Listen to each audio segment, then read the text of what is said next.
কি কিছু মনে পড়ে? লবিটা কেমন চেনা চেনা না? জানি না এই ভাইটা কে ছিল, নাজো কি গেম খেলে কি না, জানি না কি কারণে এই রেকর্ডটা আমি করেছিলাম, এখনো আছে। আমার প্রোফাইল দেখতেছিলাম, হয়তো এই দিনটার কারণেই যে একদিনে আমার এই ভিডিওটা দেখবো, প্রোফাইলটাকে দেখবো, হয়তো বা তার কারণে আমি সেই প্রোফাইলটা দেখছিলাম, তারপর রেকর্ডটা করছিলাম।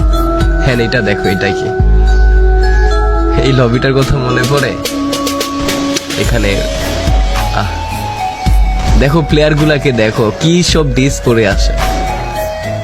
কেউ কি কারোর লোল মারতেছে এখানে? দেখো তো, সবাই নিজের মতো দুষ্টাই ফাইজলামি লাফালাফি করতেছে।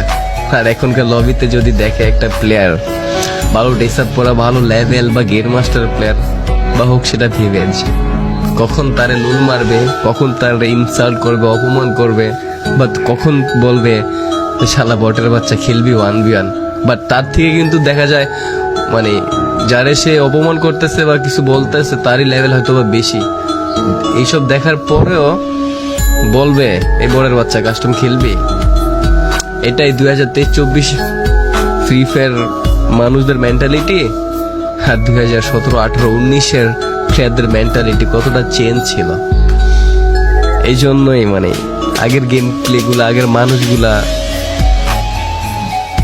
কথা ভাই দেখলে বা স্মৃতিগুলো দেখলে, মনে পড়লেই মনের ভিতরে জানি কেমন একটা শান্তি শান্তি লাগে।